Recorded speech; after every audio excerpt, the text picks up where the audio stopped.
Good afternoon, everyone. Formula One race fans.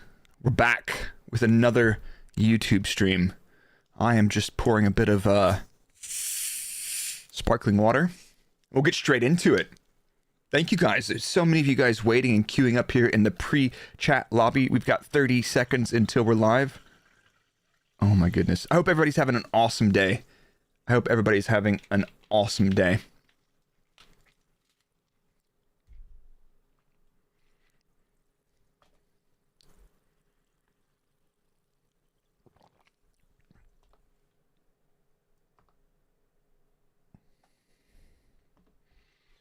Welcome back to Break F1. My name is Blake, and I'll be doing some qualifying data analysis for you. I've got pads, paper, I've got notes, I've got everything. Welcome in, everybody. Let's get straight into the qualifying data analysis from the 2023 Dutch Grand Prix. And what I'm going to do today is I'm going to talk you guys through the data, what I saw yesterday when going back through and analyzing the data. And then at the end, we'll go into a little Q&A session so we can have a conversation about it. But first, I want to present to you guys what I've seen. And then after that, I'll probably have answered quite a few of your questions, and then we can come back and talk about it. So anybody that's new today, welcome. Anybody regulars, welcome back. Glad to see you, a lot of familiar faces in chat.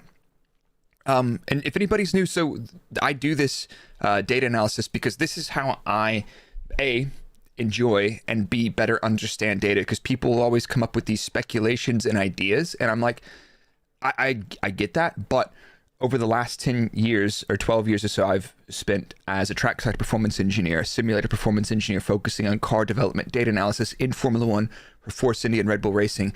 I feel like I bring something unique to the table, and I'll give you guys a point of view.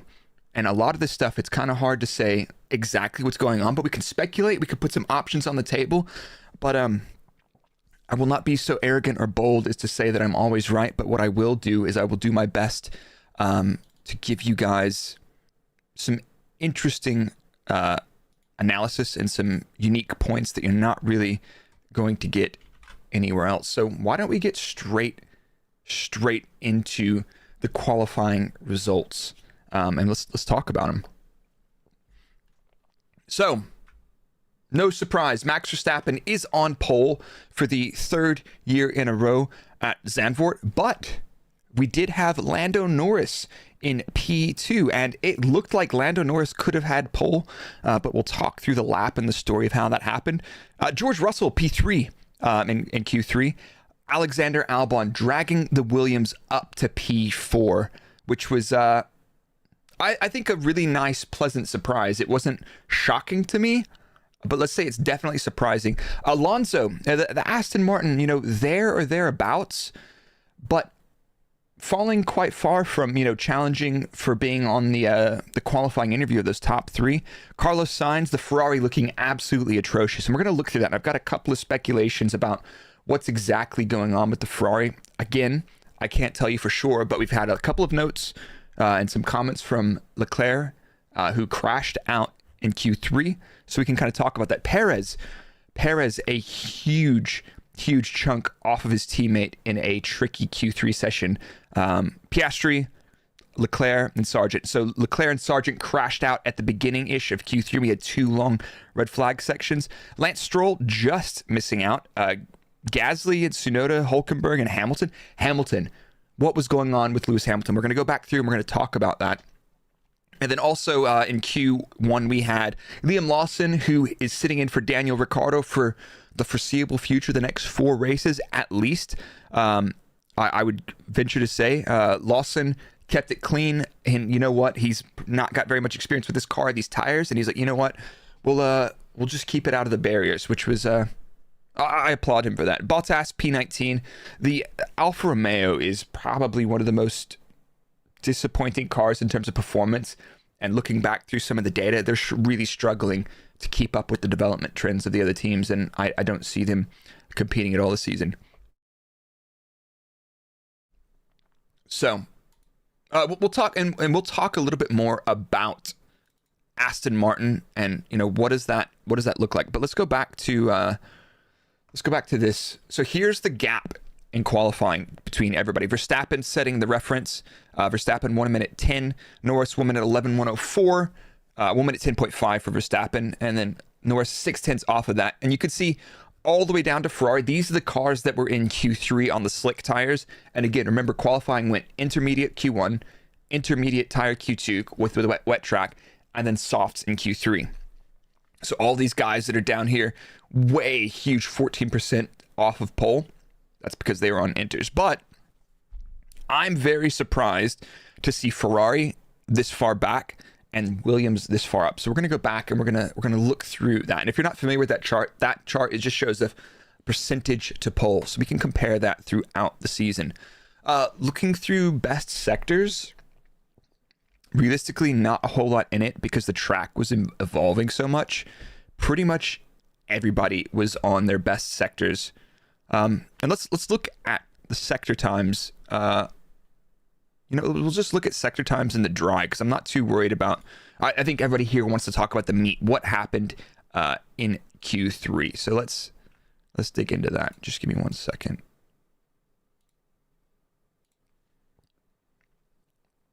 Here we go.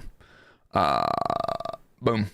So here are our qualifying gaps in each sector. So this is basically the lap time in each sector. You could see Norris setting the best sector 1 time. Verstappen just a little bit off of him, and we'll look at that.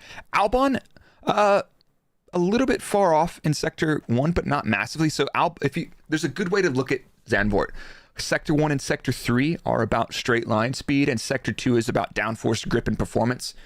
Sector 1 and Sector 3 also need some good grip and performance, but we'll talk about that. Interestingly, in the dry, Perez with the worst Sector 1, and we'll come back to that. Sainz was literally 9th in Q3. The worst is 7th, actually, in every sector. So just bang average everywhere.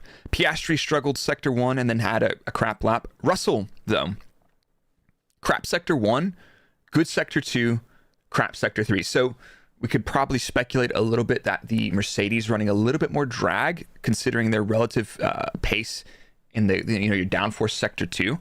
And Alonso just kind of average across the board with a strong Sector 3 time. So we'll kind of go through that and try to break that down. Matt Gordon, dude, thank you so much for the super chat, man. I really appreciate that. All right, let's go, dude. Here's a chart that I like to look at, and we always talk about who's running how much downforce, who's running a lot of drag. Are they focusing on the straight line? Are they focusing on a race setup? And one of the things we can look at is teams trade off between their straight line speed and their lap time. And let's dig into that for a second. So here's the top speeds versus lap time. So you notice there's 2 groups. These are the people in the intermediates. You can see their lap time is 10 seconds off. So top to bottom of this chart is lap time, and left to right of this chart is top speed. So what I want to focus on is this group here. And you can see the Ferrari, fastest top speed. Red Bull, pretty close. And then I've colored these by engine manufacturer. All of the Mercedes cars are slower than Red Bull and Ferrari. I think Red Bull, it's not really so much a Honda thing, because AlphaTauri are not particularly quick in a straight line usually, even if they were in the dry. But most of the Mercedes teams putting a little bit more drag and hence downforce on their cars. So let's dig into that and look through their lap data telemetry to see how this all came together. But first of all, I think we need to have a look at Verstappen versus Norris's overlay to see where it happened. Let's pull that image up.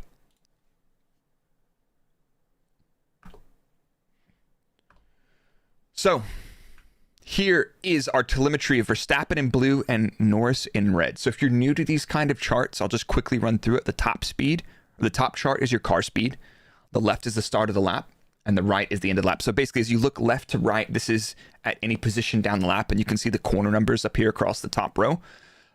Here's the throttle trace if they're on or off throttle. Here's the DRS if it's on or off, and here's the lap time delta.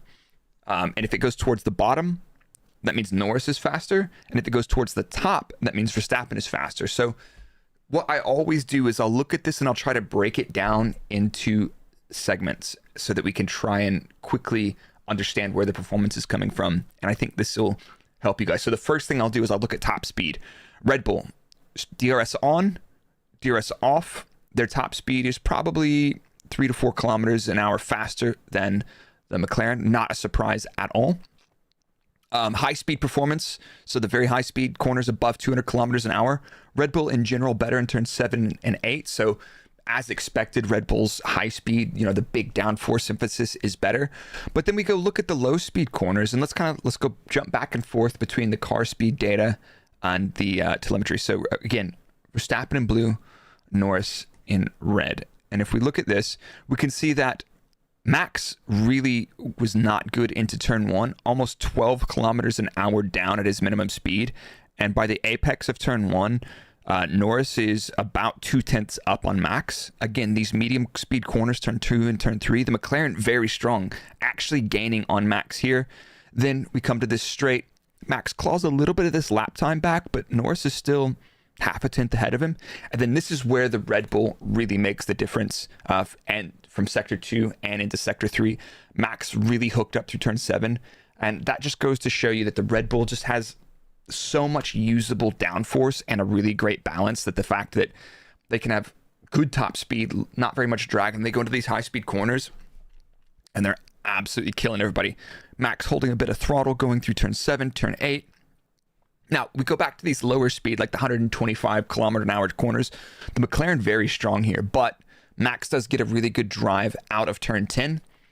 Again, Lando with a really good entry into 11, but Max makes up a much better exit out of turn 12. And honestly, Max, we'll come back and see more of this throughout the session. Max is really good in turn 12 everywhere. And then Max has he gives up a little bit on the entry to turn 13, but he makes up a lot of time. So that's that. So I would say Red Bull dominant high speed, McLaren good medium and low speed performance. McLaren lacking a little bit of top speed relative to the Red Bull, but not uncompetitive. So it's not like the situation we had in Spa where they're going to be dead in the straight line sectors. McLaren will be able to at least hang on today. Let's put it that way. The next one I want to talk about is George Russell, the next car on the grid. And we'll again compare him to Verstappen. And I'll go through this one a little bit more quickly so we can get through more data, but I think you guys will find this interesting. If you need to, go back and pause it and then catch us up with a minute if you're watching this off the stream. Also, these reports, I'm going through segments of this report that I publish on buymeacoffee.com/break. And there's, I publish these reports for every qualifying, every race in a lot of detail.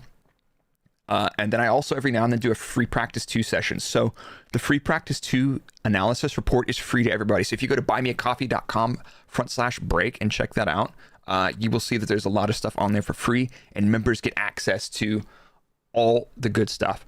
So again, Verstappen in blue, Russell in red. First thing we're going to look at is straight line speed. You can see, and a good way to look at that is look at the straights and look at the lap time delta trend. You can see basically on DRS, Max is 5-6 kph up through down to turn 7, also gaining a lot of speed with DRS off. So it's not like Red Bull's DRS is like a massive advantage. It's the fact that they have low drag. That is the thing. People kept harping on trying to find a get out of jail, and it's not exactly the DRS, because that depends on the downforce level in the circuit, and there's so many other variables that go into it. So again, Max not spectacular in terms of turn 1, and I think Max just basically left a little bit on the table there, and drivers are going to do that. We can't always identify it, but the fact that Max is so fast everywhere and leaves a bit on the table, drivers are very rarely getting every single corner perfect, so let's put it that way. So again, relative to the Mercedes, Max, really good straight line. Again, Red Bull's high-speed performance, even compared to the Mercedes, who should have quite a bit of drag on their car, wow, not ideal. Now, I will say, turn 9 and turn 10, Russell did a really strong job. Good entry speed into turn 9, really good entry speed into turn 10, and Russell with a really strong exit, and honestly making up about a tenth from turn 9 to turn 10 exit. Turn 11, 12, so the lowish speed corners on the track, Russell also very strong. And then through turn 13, Max with a lot more confidence and able to get on the throttle from a much higher speed than Russell is and carry that straight line advantage. So I would say the Mercedes probably has pretty good medium and low speed balance, but realistically, they're just missing out a bit of usable downforce. The Red Bull's just phenomenal. And maybe it's a high speed balance thing. I'm not really sure. The next one that I want to look at is Verstappen versus Albon. And this one might surprise you. What do you guys think Albon loses all of his time? If you remember back, it was Sector 2, but his Sector 1 and Sector 3 are genuinely quite phenomenal. So let's look at it. Here's Albon's lap, and immediately you look at the lap time delta. All the lap time loss is right here, turn 7, 8, and a little bit through 10. But again, Albon matching Max through turn 1. Albon only losing a little bit of time, and honestly, turn 2 is a medium speed proper corner. Like this is fast, and Albon giving up maybe half a tenth there. Very strong performance from Alex, which requires a lot of confidence. Max a little bit more confident as he's able to squeeze on the throttle really heavily through this turn 2 section here. But Albon great, but look at the top speed or the high speed corner performance difference between the Red Bull and the Williams.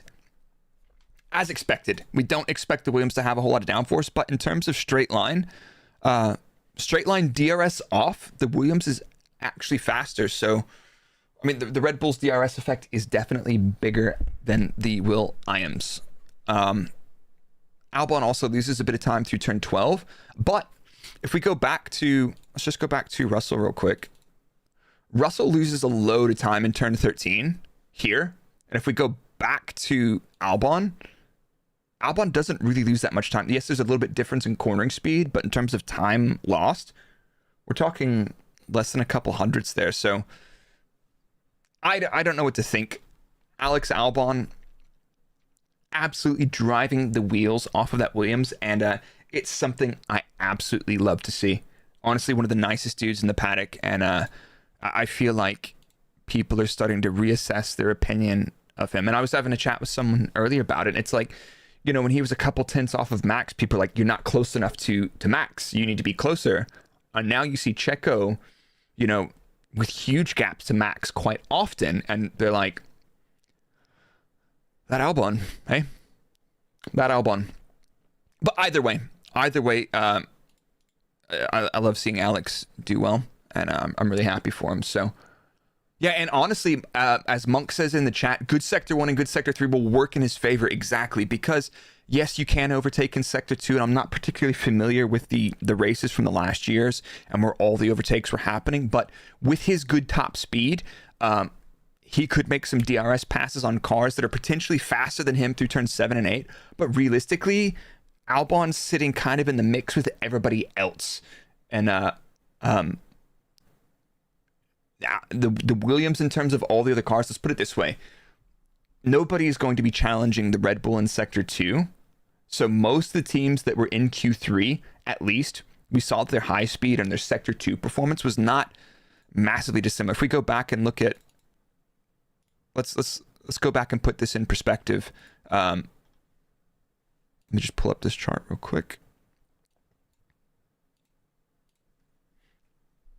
Remember, here's our Sector 2 times in the dry. And, like, yes, they're down here, but look at the difference in terms of lap time and qualifying. The top 3 cars in Sector 2 are Verstappen, Russell, and Norris is in a different field, right? In terms of qualifying laps, Alonso all the way back to Piastri, these cars are in the same ballpark. We're talking fractions of a tenth. 2 tenths up is Norris, and Max is something like half a second up on everybody in Sector 2 there. So Max will be in a world of his own. Nobody's going to be challenging him unless they get track position on lap 1. And then this midfield fight will honestly be pretty tight. I see Ian asking what the hell is going on with Ferrari. We'll come back to that. I've got a slide for Ferrari. But before we get into Ferrari, let's talk about Alonso, because at the beginning of the season, we were hyping these guys up to be, definitely challenging for race wins potentially. And not Alonso's quote, we're going to be on the podium from here on out. and it hasn't turned out to be the case. And this appears to go back to some regulation or some potential changes to the Aston Martin car around Canada. And some people have said, oh, the tires messed us up. But realistically, the tires didn't change that much to shuffle up the pecking order. There are rumors that Aston Martin's front wing had to be changed due to a technical directive. And the interesting thing is, as the public outside of the paddock, we don't see technical directives unless the FIA talk about them. So if there's a technical directive that says, hey, team, stop doing this, we won't see about it. And here's how the technical directive process usually works. Imagine you're team A and you think that team B is doing something which is a little bit in a gray area or bending the rules a bit. And it's not strictly illegal, but they're like, I think you guys are taking the piss with this a little bit. So what Team A will do is they'll write to the FIA and say, Dear FIA, we would like to ask for your clarification on, let's say, this front wing, blah, blah, blah. And they'll talk about it. And they'll say, we would like to design a front wing that does this and this. It passes the deflection tests, but we think that, tell us your interpretation of that. And the FIA will say, oh, that's very interesting, Team A. We think that this is technically not correct, and we will be enforcing this from this date. Well, the Team A never mentioned Team B specifically, but they just asked about it. And they're like, hey, by the way, we think Team B is doing this under the radar. And then a technical directive will come out, and then they have to change their car. So very, very interesting the way. But we don't see those technical directives. So there's a speculation that Aston Martin have had some sort of flexible front wing. And a lot of people say the front wing was shedding drag, but front wings don't shed drag. Front wings generate front load, and they have impact on load on the rest of the car, but front wings do not. They're like third order for drag. They're not even first or second order for drag. But that's also interesting because if the front wing is shedding drag, Aston Martin was one of the draggiest cars through the whole first half of the season. So I don't really see that. So let's go with that in mind. And that's wild, slightly informed speculation, I would say, just to put a gauge on like how reliable this is. We don't know. But let's look at Alonso versus Verstappen. So Verstappen in blue, Alonso in red. Again, Verstappen, DRS on faster, DRS on similar, DRS off similar. Maybe Alonso had a toe or something here. But again, sector 1, Max leaving time on the table in turn 1, but he's still faster than Alonso on the exit. He's much faster than Alonso through turn 2. Still quite a bit faster than him through 3. Again, high speed turn 7, 8. Yeah, I mean, they're losing half a second in 2 corners is Aston Martin through these corners. And then from turn 9 onwards, Alonso's actually pretty competitive. So probably not a perfect lap from Alonso either, but it was only good enough to get them, I mean, not particularly high up in the qualifying order. Where did they qualify again? Alonso is P5. So that's that. And the next thing that I want to talk about is Sainz. I mean, we saw nothing but Leclerc going off in turn 1 through P3, through Q1 and Q2. Leclerc shunting in, was that, I believe, turn 9 in Q3. And Sainz's lap not being particularly competitive at all. So let's look at that. And there's so much going on. Leclerc in the press saying the car has understeer in places, oversteer in places, and it's super unpredictable. An unpredictable car is the absolute worst because the drivers are always second guessing and trying to have to like think about it. Like when the driver is in the place where they can predict the car and they know what's going to happen, they get into like a flow-like state and they can just drive the car and maximize it. But he's like, oh, is it going to oversteer? Not here like it did the other corner before. And you're always leaving everything on the table. So let's look at what happened with Sainz. Leclerc obviously crashed out at the beginning of Q3. The track did ramp up quite a bit, so people setting laps at the end of Q3 were going to be substantially faster. So here's what Sainz's lap looks like. Now let's quickly go over the top speed. Ferrari, faster top speed everywhere. We pointed that out earlier, so well done, Ferrari. And it looks like, despite having a relatively high top speed, compared to all of the other teams, Ferrari are also the second most competitive in turns 7 and 8. Remember, everybody else was losing time. So Ferrari have less drag or more top speed or a more powerful engine than the Honda. They have reasonable high speed performance, but look at where they're losing all of their time. I mean, we know Max was not very good in turn 1. Look at how much earlier Sainz has to brake. I mean, that's probably 20 meters earlier. He's not able to carry any speed by the apex of turn 1, and Max not doing a good job of it. Sainz is already a quarter of a second down. Huge losses in turn 2. And turn 2 to me looks like one of those like stability and commitment type things. So maybe Sainz thinking at the beginning of the lap the tires aren't ready, so he doesn't take so much out of turn 2, and he's like, okay, the tires actually have more grip. Maybe I didn't use all the track on the exit there. And then in turn 3, he's okay, the car has some grip, and he commits to turn 7 and 8.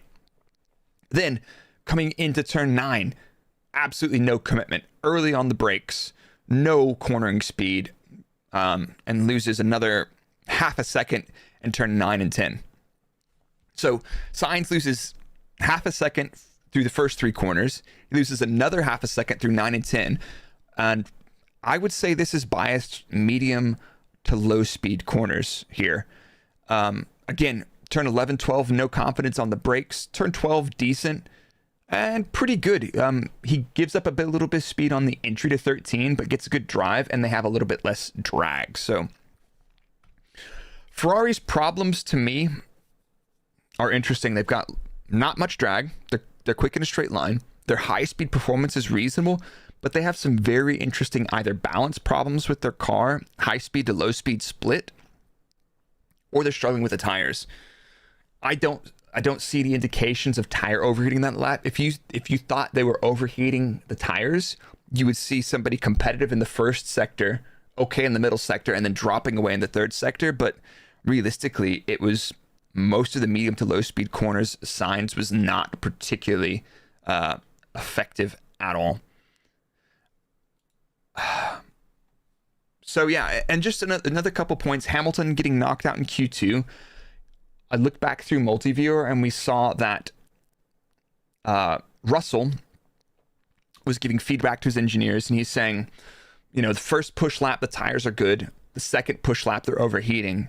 And that was his feeling on the tires. Then Hamilton said they were trying 2 push in a row because he was not really sure where the peak of the tire was. That's me extrapolating from what he said.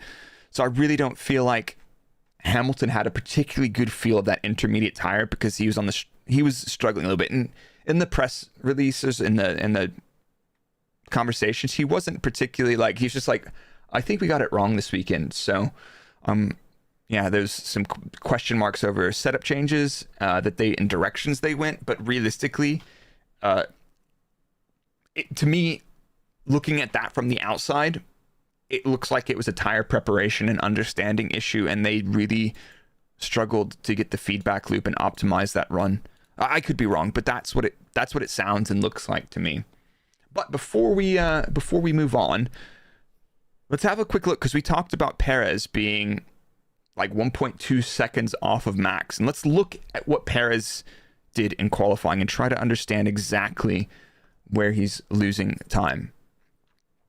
So Perez giving up a little bit of time in turn 1, you know, which makes sense. You're on a track that's constantly evolving, and you don't take everything out of turn 1 because you blow the lap there and you feel it out. That makes total sense. But like, I mean, if we look at this, it looks like Perez is driving a different car. And don't get me wrong, I do not believe Perez is driving a different car. Anybody that believes that, they have all the parts, they have all the components. They have nothing to gain from Perez being that far off of Max. But let's talk about it. Perez struggling with traction out of turn 3. Maybe he goes a little bit too wide, trying to carry too much speed at the apex here. Hard to say what he does there. But like, if you look at this, he has absolutely no confidence in turn 7, 8, or 13. So this weekend, I'm not saying this is every weekend, but I'm saying this weekend, it looks like Perez, no confidence in the car and high speed, but like for the most part, low speed, change of direction, turn 11, 12, good. Max more confident in 8. Now, like, you come off the back not having much confidence in turn 7 and 8, and then you dive into turn 9 here, and you're like, I'm not going to trust it. And you're like, okay, the grip's good. And then you take a little bit more chunk out of turn 10. It's fine. But realistically, Yeah, Perez struggling. No fraudulent takes there. Like there is absolutely zero motivation for Red Bull to penalize Perez. So I don't see that as a even remotely viable take. But yeah, I think those are the big headlines. I think let's see how like in terms of let's talk about the race though. Our race long run data from Friday didn't really tell us much, and long run data from Friday is very useful in the context of itself. Long run data on Friday is really useful in context of all of the Friday long run data that you've gathered throughout the entire season. We're one step from the hardest compounds available. I think the soft will be a viable race tire.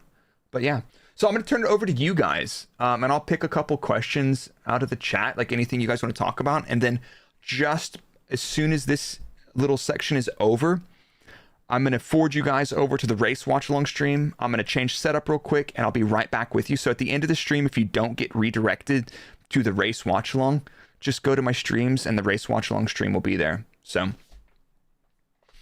with Norris so fast in turn one, do you think you'll be able to take lead on lap one and keep it? Honestly, lap one is anybody's go, but it is also a very short run to turn one. So unless you have an absolute howler of a start, in like a really terrible initial clutch drop, you're going to be okay into turn one, I think. Also, worth mentioning, since it's such a short run to turn one, you might see some teams that up towards the front that might risk not running a soft. Can you show us the lap in which Leclerc crashed out? It's not particularly interesting. He just carries a little bit too much speed into the corner. There's nothing really to say about it, honestly. Grim asks, where'd you get this shirt? Check out Mode Push on Instagram. It's my buddy Matt's brand. It's super cool. It's just like a lot of cool racing merch that's like, yeah, it's their brand. I like it a lot. He sent me a couple shirts. Strategy I expect today, two soft, medium, soft, I think is a reasonable strategy. Let's see what the... here's a good one real quick. Tires available for the race. Pretty much everybody has at least two new softs.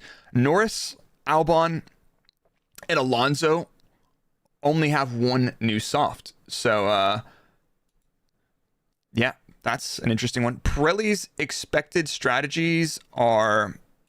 I wish it would load. Pirelli thinks the soft, medium, soft is a viable two-stopper. Medium to hard, a viable one-stopper. And then soft, hard, soft is also viable as well as soft, hard. So,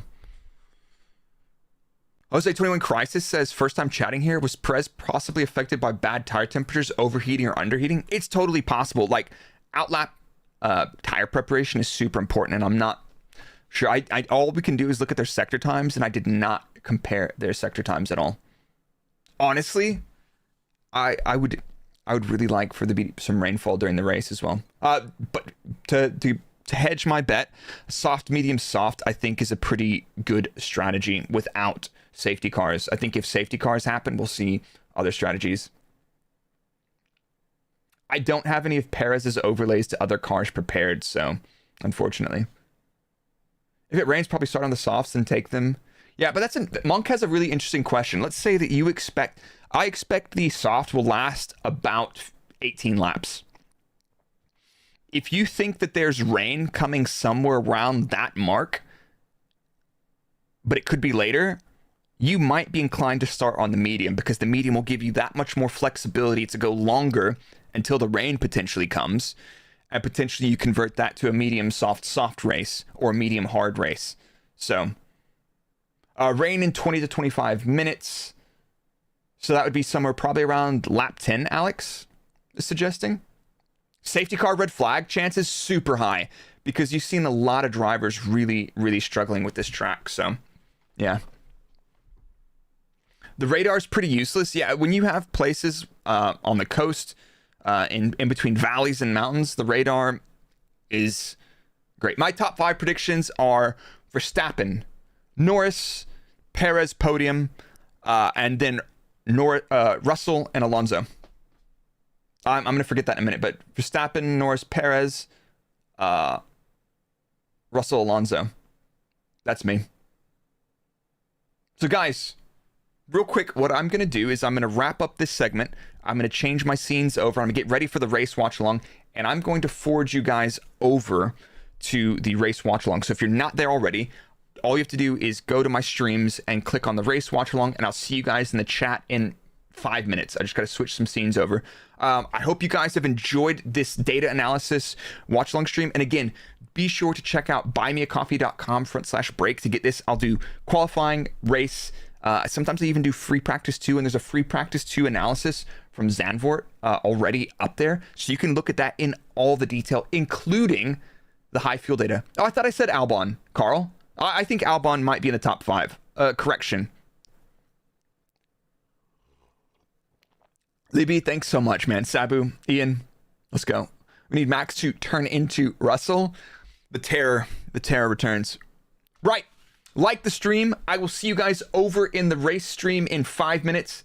And be sure to check out buymeacoffee.com/break. That link is in the description for the stream as well.